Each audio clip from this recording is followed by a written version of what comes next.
जनमानसाच्या कल्याणासाठी ज्याने आपलं संपूर्ण जीवन समर्पित केलं असं राजे छत्रपती शिवाजी महाराज आणि त्यांचा आज शिवस्वराज्य दिन सोहळा म्हणून आपण सर्व मावळे साजरा करत आहोत। आजच्या या कार्यक्रम प्रसंगी मार्गदर्शन करण्याकरता प्रमुख वक्ते म्हणून लाभलेले आपल्या महाविद्यालयाचे प्राध्यापक माननीय प्रतीक पात्रे सर या ठिकाणी सर्वांना मार्गदर्शन करतील अशी मी त्यांना विनंती करतो।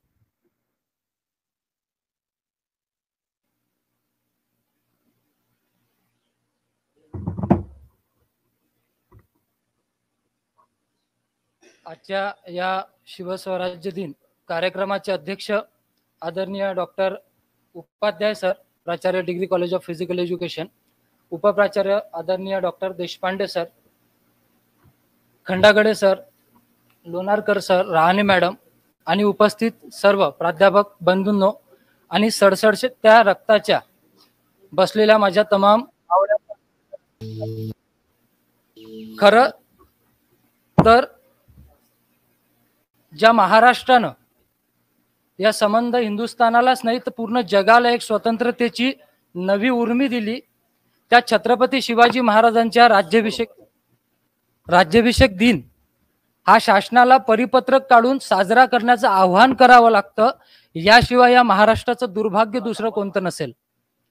कारण की ज्या छत्रपती शिवरायांनी आम्हाला स्वाभिमानाला जगायला शिकवलं, नवे नवे आमच्यात ती उर्मी पेरली, आम्हाला लढायला शिकवलं, त्या इतका तो पावन दिवस आम्हा सर्व हिंदुस्थान वासियांसाठी, तर त्यासाठी हे शासन कुठेतरी एक योजना राबवेल, त्याचं एक पत्रक येईल आणि त्यानंतर आम्ही काहीतरी इम्प्लिमेंटेशन त्याचं करू, हे खरंच दुर्दैवी आहे।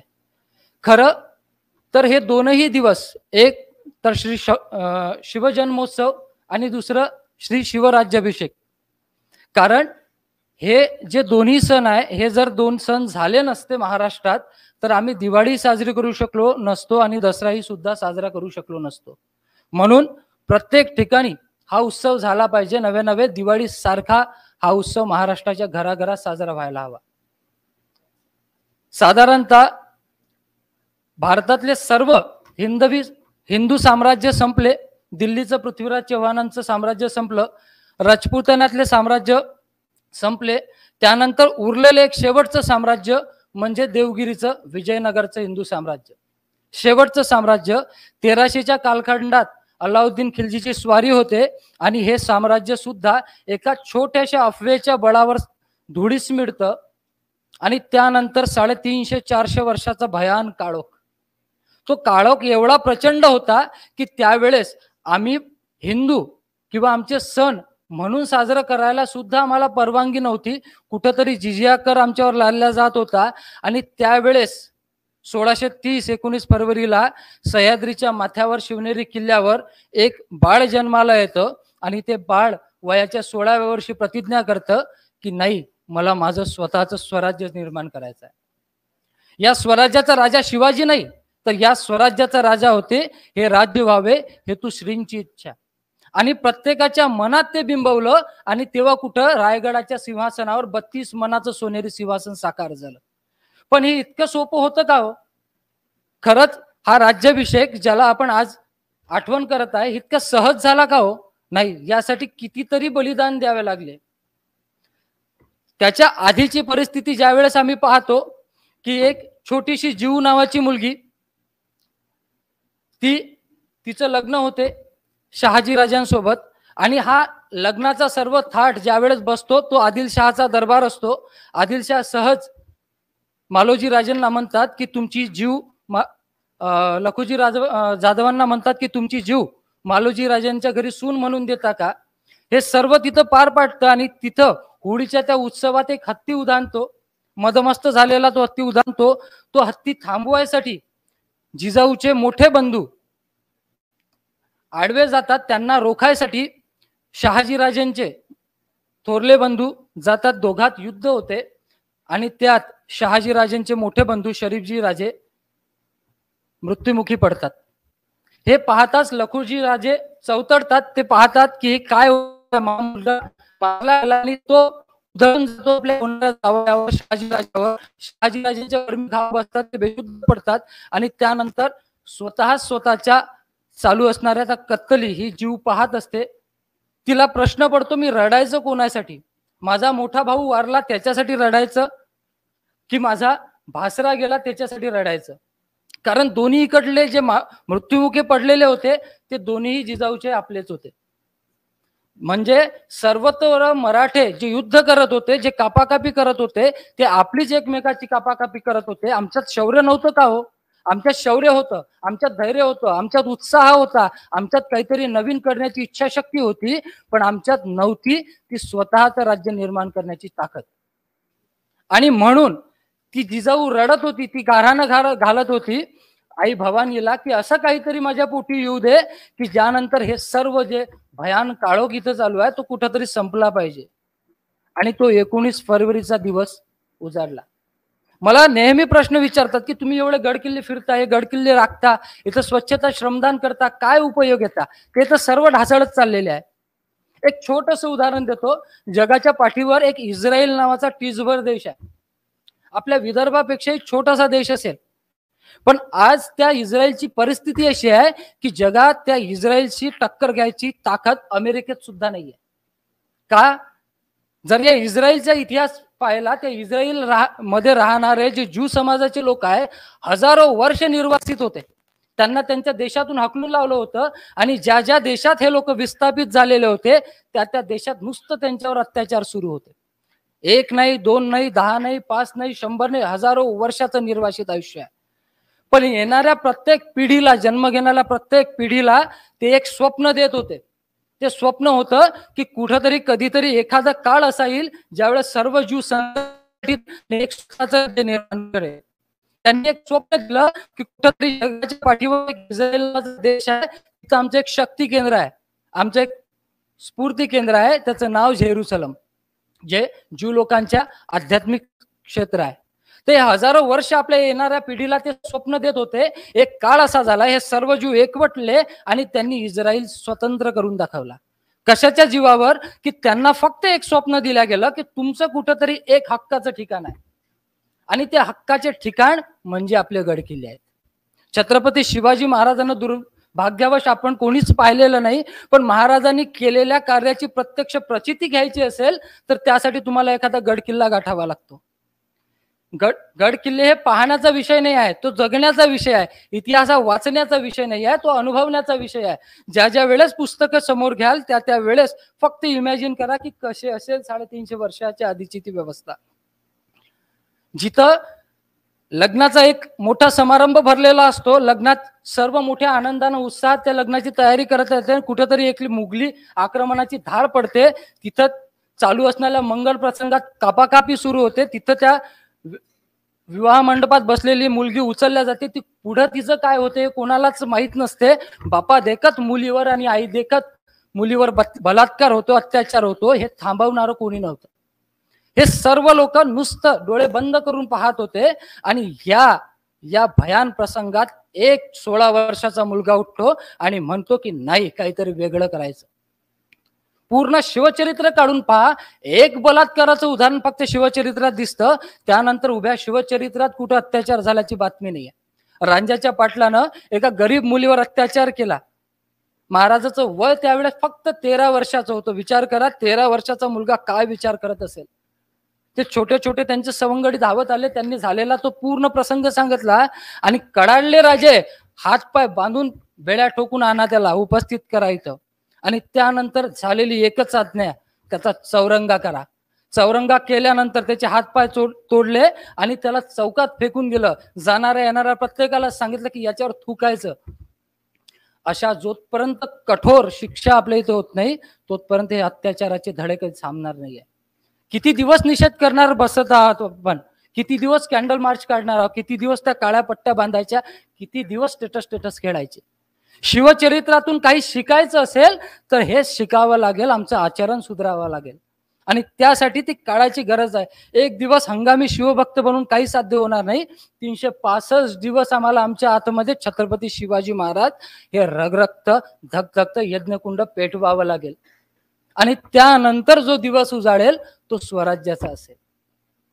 हा मंगल प्रसंग त्यासाठी आहे कारण की जोपर्यंत छत्रपती शिवाजी महाराज समजून घेत नाही तोपर्यंत राज्याभिषेक हा काय कन्सेप्ट आहे आम्हाला समजणार नाही. कारण की मी आधीच सांगितलं की 350 वर्षाचा भयान काळोख आणि त्यावेळेस संपलेल्या प्रत्येक भारतीय सत्ता, एकही अशी भारतीय लोकांनी माझी म्हणावी अशी एकही सत्ता या मातीत नव्हती. आणि त्यावेळेस हा छत्रपती शिवाजी महाराज नावाचं एक वादळ उभं राहतं आणि सांगतं की नाही, आता कुठेतरी एक छत्री साम्राज्य उभं राहिलं पाहिजे. आणि दिवस ठरला 6 जून 1674. 12 दिवसाची मोठी तामझाम. त्यावेळेस आलेला 2 कोटी खर्च स्वराज्याच्या राज्याभिषेकासाठी. 2 कोटी खर्च, पैसा जास्त झाला होता म्हणून शिवाजी महाराजांनी राज्याभिषेक केला नाही. त्यांना बिंबवायचं होतं या भारतातल्या प्रत्येक माणसाच्या मनात की नाही, कुठंतरी आमच्या हक्काचं एक सिंहासन आहे. आणि म्हणून या राज्याभिषेकासाठी जे पंडित बोलावले होते ते काशीचे गागाभट्ट होते. कारण हा जो आज छत्रपती शिवाजी महाराजांच्या नावानं चाललेला प्रांतभेद आहे ना, हा महाराजांनी त्यावेळेस संपवला होता. कारण पौरोहित्य महाराष्ट्रात नव्हते असं होतं का? गागाभट्टाचे सख्खे भाऊ पैठण धर्मपीठाचे पीठाधीश होते, त्यांना बोलावता आलं नसतं का? नाही, त्यांनी बोलावलं ते गागाभट्टांना. आणि त्यानंतर समतेचं, ममतेचं, बंधुतेचं, आपुलकीचं आणि स्त्रियांच्या सन्मानाचं राज्य सुरू झालं. हेनरी ऑक्झिंटन लिहितो, तो त्यावेळेस तिथं रायगडावर उपस्थित होता. तो लिहितो की सकाळी 7 वाजता आम्ही नगारखान्यात राजसदरवर हाजीर झालो. समोर पाहला एक तेजस्वी पुरुष त्या सुवर्ण सिंहासनावर आधीश होता. त्याच्या हातात धनुष्य होता, हाती राजदंड होता, त्याच्यावर ते सर्व संस्कार चालू होते. समोर सोन्याचे 3 भाले होते. त्या 3 भाल्यापैकी एका भाल्यावर मासडीचं चित्र होतं, एका भाल्यावर तराजू होतं आणि एका भाल्यावर घोड्याच्या शेपटीचं चित्र होतं. हे 3ही प्रतिकात्मक होते. हे याच्यासाठी की पहिलं जे होतं मासडीचे चित्र, त्यावेळेस महाराजांनी नेव्ही स्थापन केलेली होती. भारतीय आरमाराचे जनक छत्रपती शिवाजी महाराज आहे. सम्राट चंद्रगुप्त मौर्यानंतर कोण नेव्ही जर स्थापन केली असेल तर ते छत्रपती शिवाजी महाराज आहे. त्यामुळे समुद्रावर आमचं अधिपत्य. समुद्रावर अधिपत्य का? कारण त्यावेळेस समुद्रावरून येणारे, म्हणजे महाराजांना 350 वर्षाच्या आधी समजून घेतलं होतं की येणाऱ्या काळात भारताला जो धोका, कारण की आतापर्यंतचे आलेले शत्रू हे जमिनीवरनं आले होते. मुघल आले, डच आले, पोर्तुगीज आले, पण येणारे हे शत्रू हे समुद्रामार्गे येणार आहे. आणि म्हणून समुद्रातल्या प्रत्येक ठिकाणी जागता पहारा महाराजांनी उभा केला. सिद्धी जंजिराचा, कोकण किनारपट्टीवरच्या स्त्रिया उचलत होता, त्यांना जहाजात भरून समुद्रात नेत होता, त्यांच्यावर अत्याचार करत होता, त्यांचे नाक कान कापत होता आणि त्यांना समुद्रात जिवंत फेकून दिला जात होता. महाराजांना एक कळलं आणि महाराजांनी तात्काळ तिथं विजयदुर्ग बांधला. त्या समुद्रावर वचक राहिली पाहिजे. आज इतकं काही डॉक्युमेंट समोर आले आहे की श्रीलंकेचा राजा कोण असावा हे महाराष्ट्रातून ठरत होतं. इतकी मोठी महाराजांची दूरदृष्टी होती. म्हणजे महाराष्ट्राला अभिप्रेत, महाराष्ट्राच्या सर्व कार्याला अभिप्रेत असा राजा श्रीलंकेच्या त्या राजसिंहासनावर बसवला छत्रपती शिवाजी महाराजांनी. दुसरं जे होतं ते होतं. महाराज त्यावेळेस 20,000चं अस्वल तयार झालेलं होतं. आणि सर्व जे होतं ते त्यावर तराजू होता. तराजू म्हणजे सर्व प्रकारच्या जाती, धर्म, पंथ, संप्रदायांना समान न्याय तिथं होता. आज छत्रपती शिवाजी महाराज समजून घेताना आम्हाला खूप अशा गोष्टी आहेत जे समजून घेणं महत्वाचं आहे. विचार करा, 50 वर्षाचं आयुष्य त्या माणसाला लाभलं. त्यातले 12-13 वर्ष हे बालपणात निघून गेले. 30-35 वर्षात इतकं काही करून दिलं की ज्याचा अभ्यास आज सुद्धा लोक करत आहे. पूर्ण आयुष्य हयातच्या हयात कमी पडत आहे. तरी शिवाजी नावाचं कोळं हे कोणाच करून उकळणं होत नाही. इतकं मोठं चरित्र आहे. आणि म्हणून ते समजून घ्यायच्या आधी आपल्याला छत्रपती शिवाजी महाराज समजून घेणं आवश्यक आहे. कारण त्यांनी जे निर्माण केलेलं आहे ना, आधी माणसं निर्माण केली. माननीय बाळासाहेब ठाकरेंनी एकदा प्रबोधनकारांना विचारलं की बाबा श्रीमंती म्हणजे काय. त्यावेळेस प्रबोधनकारांनी त्यांचा हात पकडला आणि घराच्या बाहेर नेलं आणि त्यांना सांगितलं की ज्या वेळेस तुझ्या घराच्या बाहेर अशा चपलांच्या रिगा लागलेल्या असतील ना, त्यावेळेस समजून घे जगातला सर्वात श्रीमंत मनुष्य तू आहे. छत्रपती शिवाजी महाराजांनी माणसं तयार केली. माणसं फक्त लढणारी नाही तर माणसं मरणारी तयार केली. आणि म्हणून विचार करावं, आज जर कोणी असता त्याच्या मुलाचं लग्न असतं आणि तो पत्रिका घेऊन एखाद्या नेत्याच्या घरी गेला असता आणि त्यांना म्हटलं असतं की माझ्या मुलाचं लग्न आहे, नेत्यानं म्हटलं असतं नाही रे, एवढी लोकसभा आहे, नंतर बघू. त्यानं काय केलं असतं? त्यानं हेच म्हटलं असतं की माझ्या मुलाचं लग्न एकच वेळा होणार आहे, पुन्हा पुन्हा नाही. पण ज्यावेळेस तानाजी पत्रिका घेऊन जाते, महाराज खिडकीतून समोर असणारा तोरणा पाहत असतो, कोंडाणा पाहत असतात आणि नकळत महाराजांच्या तोंडातून ज्यावेळेस पत्रिक द्यायला येते, एकच शब्द निघतो, ताना कोंढाणा घ्यायचं म्हणे आहे रे. आणि तसाच ती पत्रिक बाजूला ठेवून सांगतो की राजा, जोपर्यंत हा ताना जिवंत आहे तोपर्यंत तुम्हाला मोहिमेवर जायची गरज नाही, मी एकटा जाईल. आणि त्यानंतर तो तानाजी घरी जातो, पत्नीला सांगतो की लग्न पोस्टपोन, मी आता मोहिमेला चाललोय, मोहिमेवर आल्यानंतर आपण लग्न करू. पत्नी अवाक होते, पण पतीची आज्ञा झाली म्हणून तबक घेऊन येतो. तबक घेता घेता ओवाळणी करता करता त्यातला दिवा विझून जातो. फार मोठा अपशगुन होतो. पत्नीच्या डोळ्यात अश्रू ओघायला लागतात, कारण अपशगुन झाला, ओवाळणीच्या तबकातला दिवा विझला. काय करायचं? त्यावेळेस हा तानाजी आपला हात उचलतो, तिच्या मस्तकावरून फेरतो, तिच्या डोक्याला लावलेलं कुंकू पुसून टाकतो आणि म्हणतो की मी जर जिवंत परत आलो तरच हे कुंकू लाव. आणि त्यानंतर आपल्याला माहित आहे सर्वांना की तो तानाजी एक वेळा जो गेला तो रायबाच्या लग्नासाठी परत आलाच नाही. राज्याभिषेकाला 6 महिने बाकी असतात. काढतोजी गुजर नावाचा एक सर्वसाधारण मनुष्य असतो. काय करत असतो तो? तर तो शिवरायांच्या रायगडावर घोड्यांचा तबेला सांभाळत असतो. त्या घोड्यांची निगा राखत असतो. मिर्झा राजे जयसिंग नावाचं संकट महाराष्ट्रावर आलेलं आहे आणि राजांना झोप येत नाही आहे. का? कारण मिर्झा राजेला युद्धात हरवणं कठीण, कूटनीतीत हरवणं कठीण, सर्व प्रकारचं बौद्धिक सामर्थ्य असलेला मिर्झा राजा याला हरवणं कठीण. आता आपलं स्वराज्य गमावलं. आजपर्यंत माझ्या मावळ्यांची झालेली इतकी मोठी त्यागाची बलिदानाची परंपरा आज संपते की काय, म्हणून त्या जाणत्या राजाला झोप येत नव्हती आणि तो आपल्या रूम मध्ये नुसतं फिरत होता, इकडल्या तिकडे चक्रा मारत होत्या. हा कुर्तोजी गोबजोर समोरच घोड्याचा तबेला होता, तो महाराजांच्या रूमच्याकडे पाहत होता. तिथला दिवा चालू होता आणि वलसावली त्याला दिसत होती. महाराज अस्तव्यस्त होऊन नुसतं चक्रा मारत आहे.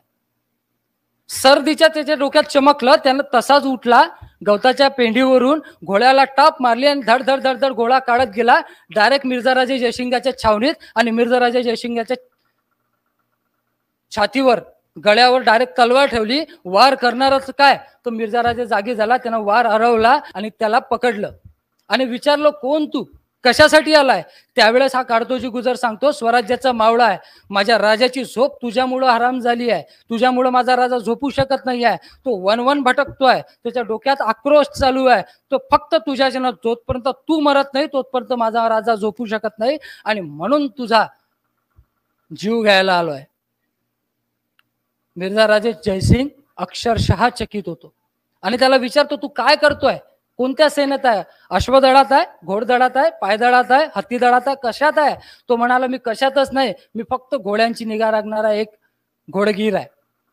आणि त्यावेळेस मिर्झा राजा जयसिंग एकदम चक्रावून जातो की एक सर्वसाधारण घोडगीर, घोड्यांची निगा राखणारा मनुष्य जर त्याच्या राजाविषयी इतका मान सन्मान मनात ठेवतो तर विचार करायचे बाकी सैन्य कसं असेल. आणि त्याचं ते जिगर पाहून मिर्झा राजे त्याला म्हणतात जा, परत जा. आणि जसा तो जायला निघतो तसा त्याच्या खांद्यावर हात ठेवतो, त्याला थांबवतो आणि सांगतो की जा, तुझ्या राजांना माझा निरोप दे की जोपर्यंत तुझ्यासारखे मावळे या स्वराज्यात आहे ना तोपर्यंत तुझ्या राजाला कोणीच हरवू शकत नाही. तो परत जातो, त्याच्या मनात खिन्नता होती, कारण मी ज्या उद्देशाने तिथं गेलो होतो तो मिर्झा राजे जयसिंग जिवंत होता. राजगडावर महाराजांना ही खबर मिळते, महाराजांना कळतं की काढतोजी गुजरनं इतका मोठा प्रताप गाजवला, कारण की इतक्या 40,000 सैन्याच्या फौजेत आतमध्ये घुसणं आणि ते मिर्झा राजाच्या छातीवर तलवार ठेवणं सोपी गोष्ट नव्हती. तर महाराज त्यांना प्रतापराव हा खिताब देतो आणि सरसेनापती करतात. हा सरसेनापती प्रतापराव गुजर महाराजांच्या राज्याभिषेकाला 6 महिने बाकी असतात. बहलोल खान नावाचं संकट महाराष्ट्रावर चालून येते. हा प्रतापराव गुजर आपल्या पूर्ण तयारीनिष्ठी त्याला रोखतात आणि तो ज्यावेळेस गुडघ्यावर येतो आणि बायका मुलांसाठी आपल्या जीवाची भीक मागतो त्यावेळेस हा प्रतापराव त्याला माफ करतात. महाराज त्याच्यावर रागावतात की बहलोल सापाची जात तो परत येऊन दंश करणारच, पुन्हा आणि आया बहिणीची अब्रू लुटणार आहे, पुन्हा या स्वराज्याची राखरांगोळी करणार आहे, पुन्हा आपले मंदिरं तोडणार आहे. तुम्ही त्याला जिवंत कसा सोडला? तर त्यावेळेस ते राजे रागावतात. म्हणून हा प्रतापराव गुजर यांनी 7 जण त्याच्यासोबतचे 6 महिने बाकी होते राज्याभिषेकाला, आणि हे 7ही लोक रायगडावरून खाली उतरतात. डोक्यात पूर्णतः आक्रोश भरलेला असतो. का का कारण आमचा देव आमच्यावर नाराज झालाय, आमचा देव आमच्यावर रागावलेला आहे. एक परी तो इंद्र जरी रागावला असता, तो विष्णू जरी रागावला असता, आम्ही सहन केलं असतं. पण दस्तूर खुद्द छत्रपती शिवराय आमच्यावर रागावले, आमच्यावर नाराज झाले. आमच्या जगण्यात काही अर्थ नाहीये. 7 जण शेकोटी शेकत बसले होते. एक हेर धावत आला आणि सांगितलं की बहलोल खानाचा तळ पडले आहे. कुठं? नेसरेच्या खिंडीत. आणि तसेच हे 7 जण घोड्याला टापा मारतात आणि धड धड धड धड 30,000च्या फौजेत 7ही जण निघतात. फक्त आणि फक्त मुर्द्यांचे ढीग लागतात. ज्यावेळेस घोडा थांबतो, त्या घोड्याच्या पाठीवर एकही घोडागीर नसतं. सर्वजण तिथंच गारद झालेले असतात. वेडात मराठे वीर दौडले 7. शब्दासाठी जीव द्यायला तयार होते लोक. का? कारण महाराजांनी त्यांना दिलेलं स्वप्न हे स्वराज्याचं होतं, शिवस्वराज्याचं होतं. त्यांनी सांगितलं की मला शिवाजी राजांना सिंहासनावर बसायचं नाही, तर धर्माधिष्ठित एक राज्य निर्माण करायचं आहे, जिथं सर्वांसाठी समान न्याय असेल, जिथं आया बहिणींना पदर डोक्यावर घ्यायची सुद्धा काही गरज नसेल, त्या सुखात आपलं कर्तृत्व गाजवू शकता. आणि त्यानंतर कर्तृत्ववान स्त्रियांची मोठी फळी उभी राहिली आहे. रामजी पांगेरा नावाचा एक महाराजांचा मावळा होता. रामसेज लढवता लढवता तो कामी आला.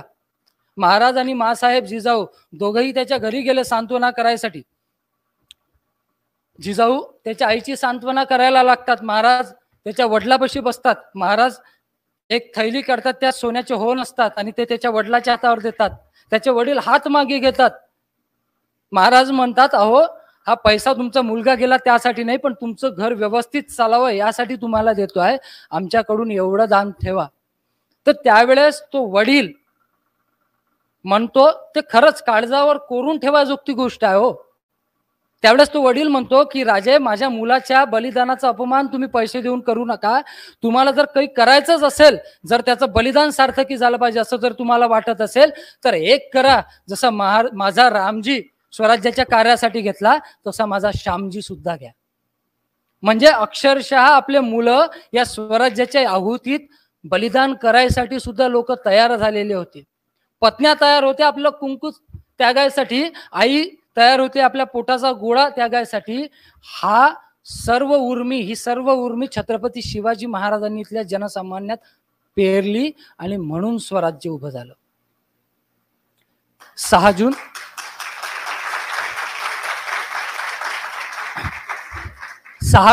1674. विचार करा, रायगडावर पूर्णतः रायगड सजलेला आहे. डोळ्यापुढे ते चित्र आणा. कधी भव्य तो रायगड पाहायला असेल तर पृथ्वीवरचा स्वर्ग कधी पाहायचं असेल तर एकदा रायगडावर जा. मानलं तिथल्या वास्तू भग्नावस्थेत आहे, मानली तिथं राजसदर व्यवस्थित नाही आहे, पण तिथं गेल्यानंतर जे चैतन्य तुमच्या रक्तात येईल ना, ते कुठं पैसा देऊनही तुम्हाला मिळेल नाही. इतकं स्वर्ग सुख तिथं असतं. त्या रायगडावर जा आणि कधीतरी तो सोहळा डोळ्यापुढे आठवा की किती सुंदर तो रायगड सजला असेल. म्हणजे ज्या वेळेस महाराजांनी आज्ञा केली, तो रायरीचा डोंगर ओसाण पडलेला होता. महाराज त्या डोंगरावर गेले आणि हिरोजी सोबत होते. महाराजांना राज्याभिषेक करायचा होता. 2 वर्ष राज्याभिषेकासाठी बाकी होते आणि हिरोजीला सांगितलंय, हिरोजी या रायरीच्या डोंगरावर आपला राजधानीचा गड उभा करावा म्हणतो. आणि हिरोजी कामाला लागला. त्यावेळेस स्वराज्यात 1 रुपयाही शिल्लक नव्हता, अजिबात पैसा नव्हता. हिरोजींना प्रश्न पडला की आता राजधानीचा गड बांधायचा कसा, काय करायचं, कारण पैसा काहीच उपलब्ध नाही. या हिरोजीनं स्वतःचं घर विकलं, स्वतःची जमीन विकली, बैलजोडी विकली, असणारे घोडे पाळे सर्व विकले. एवढंच नव्हे तर बायकोचं मंगळसूत्र सुद्धा विकलं आणि त्या आलेल्या पैशात रायरीच्या डोंगरावर आला, तिथं छोटस झोपडं बांधलं, बायका मुलांसह तिथं राहायला. 2 वर्षाच्या अथक त्यागानंतर तो रायगड बांधून काढला. आणि महाराजांना समजलं की स्वराज्यात पैसा नसताना सुद्धा आमच्या हिरोजीने इतका भव्य, इतका सुंदर, इतका नयनरम्य सोज्वळ असा गड बांधून काढलाय. मग हिरोजींना काही ना काही इनाम द्यायचंच. तर राज्याभिषेकाचा दिवस ठरला, प्रत्येकाला काही ना काही महाराज देत होते. त्या हिरोजीला विचारतात, हिरोजी तुम्ही एवढा मोठा राजधानीचा गड बांधून काढलाय, बोला तुम्हास काय हवे. हिरोजी म्हणतात की महाराज तुमचा राज्याभिषेक होऊ द्या, त्यानंतर मी मागेल. महाराज म्हणले ठीक आहे. राज्याभिषेक संपन्न झाला. सर्वांना मानाची खिताब, मानाचे वस्त्र, जे जे हवं आहे ते ते राजांनी वाटून टाकलं. आणि त्यानंतर पुन्हा हिरोजींना आवाज दिला, हिरोजी आता तुम्ही मागा, तुम्हाला काय हवंय. तो हिरोजी म्हणते की महाराज एक काम करा की या रायगडावर जगदीश्वराचं एक भव्य मंदिर बांधलं आहे, त्याच्या दर्शनासाठी तुम्ही चला, ते दर्शन घेताना मी तुम्हाला मागेन. त्या दर्शनासाठी गेले, जगदीश्वराचं ते सुंदर मंदिर पाहिलं, तिथं दर्शन घेतलं. आणि पुन्हा दर्शन घेतल्यानंतर हिरोजींना आवाज दिला. हिरोजींनी एक वीट आणली आणि महाराजांना म्हटलं की महाराज मला जहागिरी नको, मला वतनदारी नको, मला काहीच नको, पैसा अडका तर बिलकुल नको, फक्त एवढी पायरी लावायची एक परमिशन द्या. एक पायरी. इतकं मोठं त्याग केल्यानंतर तो मावळा मागतो काय, तर एक पायरी लावायची परमिशन. आणि त्या पायरीवर लिहिलं होतं सेवेच्या ठायी तत्पर हिरोजी इंदुलकर. आजही तुम्ही रायगडावर गेला तर महाराजाच्या समाधीच्या अमोरासमोर ती पायरी अजूनही त्याच दिमागात डोलत आहे, महाराजांच्या चरणाची सेवा करत. हा त्याग होता, हा बलिदान होतं, म्हणून स्वराज्य घडलं, म्हणून शिवराज्याभिषेक झाला. ज्या ज्या वेळेस महाराज सर्व तयारी करून त्या सिंहासनावर 32 मन सोन्याचे सिंहासन होतं, त्याच्यावर ज्या वेळेस ते आरूढ व्हायला निघाले असतील तर डोळ्यापुढं हे सर्व मावळे त्यांच्या डोळ्यापुढं दिसत असतील. कुठंतरी तानाजी दिसत असेल, कुठंतरी बाजी दिसत असेल, कुठंतरी मुरारबाजी दिसत असेल, कुठंतरी प्रतापराव दिसत असतील. कारण या सिंहासनाच्या ज्या पायऱ्या त्या नुसतं दगडांनी मातीने भरल्या नव्हत्या, तर त्या प्रत्येक पायरी खाली गाडल्या गेलेले होते हे सर्व स्वराज्यनिष्ठ मावळे. आणि आज म्हणजे आमच्या मुरारबाजी देशपांडेचं उदाहरण जरी घेतलं तरी खरंच असं वाटतंय की हा माणूस काय विलक्षण होता हो. कोण होते मुरारबाजी देशपांडे? शत्रूच्या गोतात शत्रू चिकून लढणारा मुरारबाजी देशपांडे. जावडीचा चंद्रराव मोरे शिवाजी राजांना राजा मानायला तयार नव्हता. त्याचं पत्र आहे की तू दासी पुत्र आहे, तुला आम्ही राजा मानू शकत नाही. महाराज जावडीवर चाल करून गेले आणि बघतोय तर चंद्रराव मोरे पळून गेला होता. तिथं फक्त एकच वीर मोठ्या दिमागात लढत होता, दोन्ही हातामध्ये शमशेरी हातात घेऊन. त्याचं नाव होतं मुरारबाजी देशपांडे. त्याचं लढणं इतकं विलक्षण होतं की महाराजांनी युद्ध थांबवायची आज्ञा केली, सर्वांना थांबवलं आणि त्या मुरारबाजी देशपांडेच्या कानात एकच स्वराज्याचा मंत्र दिला. अख्खी हयात स्वराज्याच्या पायाशी त्यानं घातली, शिवरायांच्या चरणाशी पूर्ण हयात घातली. असा तो मुरारबाजी देशपांडे. पुरंदर ज्यावेळेस मिर्झाराजे जयसिंगाची छावणी पडली, त्या पुरंदरावर शेवटच्या क्षणापर्यंत तो लढत राहिला. वर्णन असं आहे की मान तुटली पण मुरारबाजी देशपांडेचं धड मात्र लढत होतं, दोन्ही हातात शमशेरी घेऊन. पावनखिंडीत आमचा बाजी लढत होता, 1 नाही 2 नाही 3 नाही 4 नाही 12 तास. कधी पावनखिंड पाहिली? एक छोटीशी अशी खिंड आहे. खिंड म्हणजे दोन्ही इकडून मोठे मोठे पहाड आणि मधात एक अरुंदशी वाट. त्या वाटीत दगड एवढे की उभं राहायला जागा नाही. तिथं हा मुरारबाजी तिथं बाजीप्रभू देशपांडे आणि 300 बांदल. विचार करा, जिथं उभं राहायला जागा नसेल तिथं हा मनुष्य 12 तास लढतो.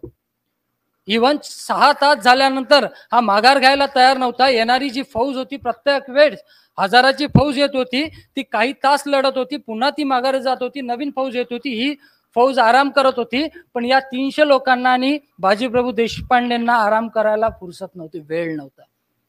इतकं सगळं झाल्यानंतर पूर्ण शरीरावर घाव होता, एकही ठिकाण असं उरलं नव्हतं जिथं घाव झाला नव्हता. आणि प्रत्येक वाहणारं रक्त एकच मंत्र उद्घोषित करत होता, त्याचं नाव आहे शिवाजी. आणि जेव्हा जेव्हा भोवळ येऊन तो खाली पडत होता तेव्हा तेव्हा तो विचारत होता मागच्या सर्वांना, तोफीचा आवाज झाला का? मागचे सांगत होते नाहीजी, अजून तोफीचा आवाज व्हायचा. तसा पुन्हा नवीन जोमानं उठत होता, पुन्हा शमशेरी कामाला लागत होत्या आणि पुन्हा समोरचा गनिम कापट सुटत होता. असं करता करता 6 तास उलटून गेले. कानानं बंदूकधारी बोलवला, बंदूकधाऱ्यानं नेम साधला, बंदूकधाऱ्यानं विचारलं की कोणाला मारायचं आहे. त्यावेळेस तो खान म्हणत होता की तो जो सगळ्यात जास्त रक्तानं न्हावून निघाला असेल, सर्वात जास्त जो भगवा असेल त्याच्यावर नेम धर. आणि ती गोळी सुटली बाजीप्रभू देशपांडेच्या हृदयात आणि तसा भोवळ येऊन खाली पडला. पुन्हा विचारलं तोफेचे आवाज झाले का? नाही आवाज आला. पुन्हा शमशेरी घेऊन कापत सुटला, पुन्हा उभा राहिला. 5 तोफेचे बार होतपर्यंत 6 तास छातीत गोळी असताना सुद्धा बाजीप्रभू देशपांडे लढत राहिला आणि ज्या वेळेस तोफेचे बार झाले त्यावेळेस हसत हसत दोन्ही हातातल्या शमशिरी सोडल्या आणि तसा धडा दिशा जमिनीवर सोडला. तो खान एवढा चवताळला होता की त्यानं अख्खच्या अख्ख 20,000चं सैन्य त्या प्रेतांवरून नेलं आणि ज्या वेळेस त्या पालखीत त्या प्रेताचे तुकडे भरून आपले सर्व सैनिक विशालगडावर नेत आहे आणि राजांना माहित आहे माझा बाजी येणार आहे, त्यानं पूर्ण महाराजांनी महालाचे पडदे काढून आणलेले होते, वैद्यांना बोलवलं होतं, हकीमांना बनवलं, त्यांना सांगितलं होतं की औषधं तयार करा, जसा माझा बाजी वर येईल तसंच औषध उपचार सुरू करायचा. त्याच्या शरीरातून आता एकही थेंब रक्त वाया जायला नको, कारण ते स्वराज्य काम येणारं रक्त आहे. पण ज्या वेळेस पालखी येते महाराज धाड दिशा उठतात आणि त्या पालखीपर्यंत जातात. पालखीचा दरवाजा जसा ते उघडायला लागतात तसाच एक मावळा महाराजांचा हात पकडतो आणि महाराजांना म्हणतो की नाही महाराज, पालखीचा दरवाजा उघडू नका, पडदा उघडू नका, आतमध्ये बाजी नाही आहे महाराज, आतमध्ये आहेत फक्त बाजीच्या शरीराचे झालेले तुकडे. तो खान एवढा चवतळला होता की त्यानं अख्खच्या अख्खं सैन्य त्या बाजीच्या शरीरावरून नेलं आहे, फक्त आणि फक्त तुकडे आणि त्याचे लचके उडलेले आहे. महाराजांनी तसे धाड दिशा महाराज जमिनीवर बसले आणि धसधसा रडायला लागले. पालखीचा दरवाजा उघडला, समोर फक्त आणि फक्त तुकडे होते. अजूनही त्या हाताच्या तुकड्यात त्या दाणपट्ट्याच्या मुठी अजूनही आवडल्या होत्या. महाराजांनी त्या मुठी सोडल्या, तो तुटलेला हात हातात घेतला आणि ढसढसा रडायला लागले. छत्रपती शिवाजी महाराजांकडे आपण मनुष्य म्हणून कधी पाहणार आहोत मला कळणार. एक राजा होता, एक मुत्सदी राजकारणी होता, एक धुरंधर होता, एक नवचैतन्य देणारा होता, पण तो कुठेतरी एक मनुष्य होता हो. त्याला सुद्धा भावना होता. ज्यावेळेस जीवाला जीव देणारे हे लोक असेच मरत होते, असेच परत होते, त्याच्या मनात कुठेतरी असं वाटलं नसेल का की नाही आम्ही अधिक बलिदान देणार. महाराष्ट्रावर आणि साहेब थोरल्या पत्नी महाराजांच्या बाळणपणाचा आजार असतो आणि महाराजाला राजगड सोडून जायचं असतात प्रतापगडावर. वैद्यांनी सांगितलं आहे की ही जास्त दिवस जगणारी नाही आहे, हिचा कधीही मृत्यू होऊ शकतो.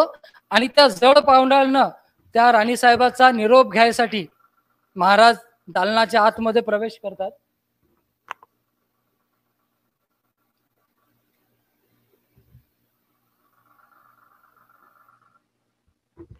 दालनाच्या आतमध्ये प्रवेश करतात. सईबाई राणीसाहेब अंथरुणावर पडले असतात.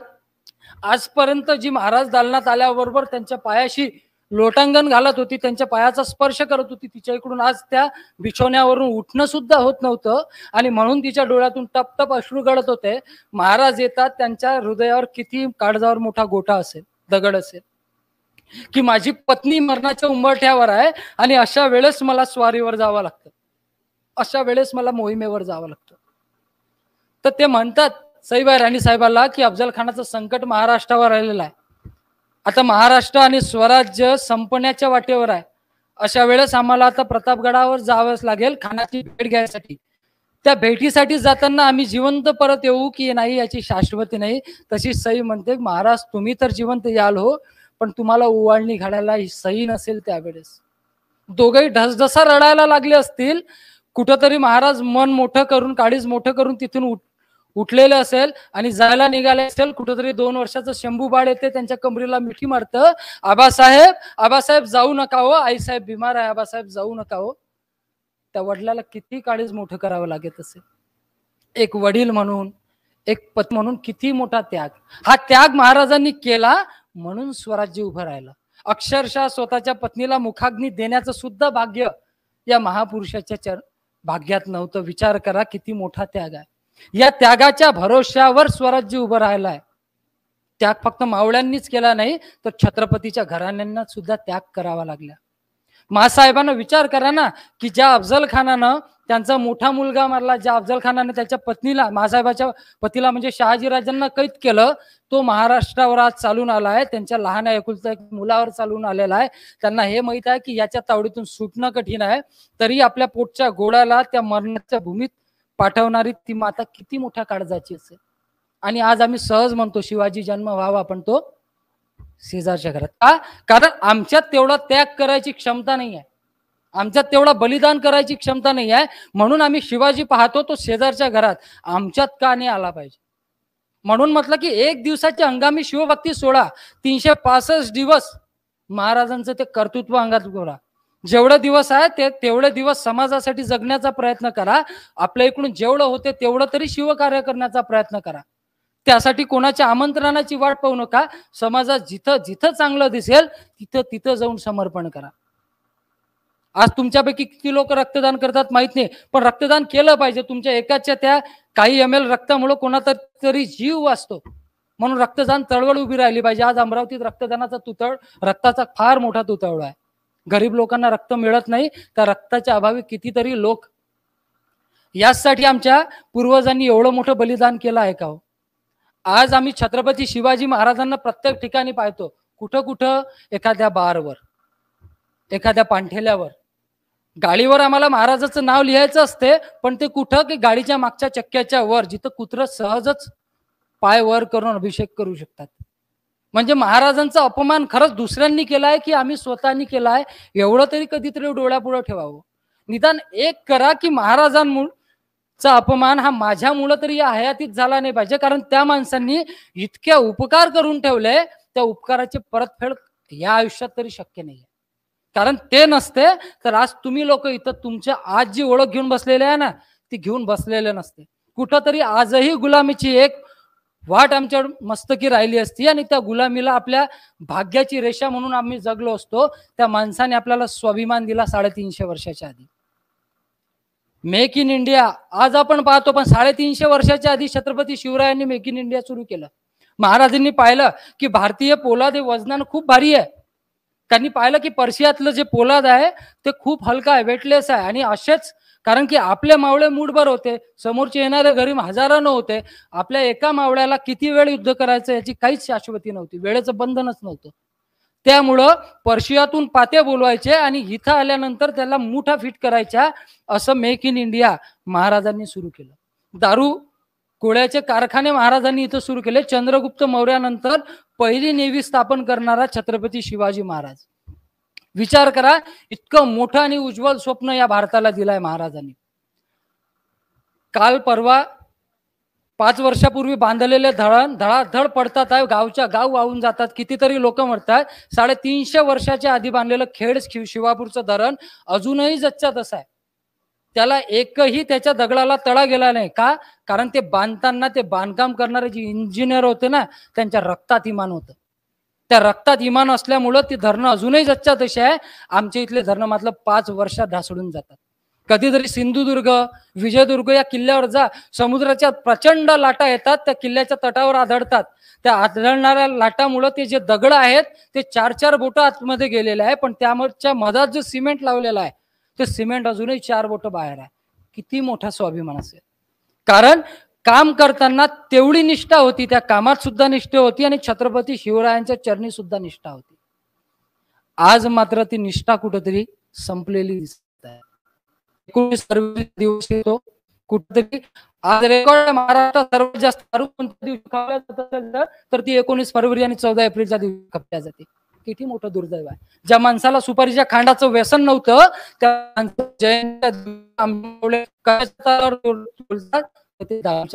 खूप मोठा दुर्दैव आहे. जो राज्याभिषेक प्रत्येक गावागावात साजरा व्हायला पाहिजे. कारण आमच्या गावाचं, आमच्या संस्कृतीचं, आमच्या संपन्नतेचं, आमच्या राष्ट्राचं चैतन्य ज्या राज्याभिषेकाच्या एका दिवसावर आहे, तो राज्याभिषेक गावागावात साजरा व्हायला लागते. त्याच्यासाठी शासनाला परिपत्रक काढावं लागते. खूप मोठं दुर्दैव आहे. म्हणून आज या मंगल प्रसंगी एकच संकल्प करा की येणारा पुढचा राज्याभिषेक प्रत्येक गावात तुम्ही सर्व इथं बसलेले लोक आपापल्या गावात आपल्या ठिकाणी राज्याभिषेकाचा कार्यक्रम साजरा करायचा. शिवजयंती दिवाळीप्रमाणे साजरी करायची. घरावर लख दिवे लावायचे, ज्यानुसार आपण दिवाळी साजरी करतो. असा एक उपक्रम चालवा जेणेकरून महाराष्ट्रात 19 फरवरीला आणि 6 जूनला सुद्धा दिवाळी साजरी होते, हे जगाला समजू द्या. या मंगल प्रसंगी एवढंच बोलतो. आपण सर्वांची रजा करतो. जय श्रीराम.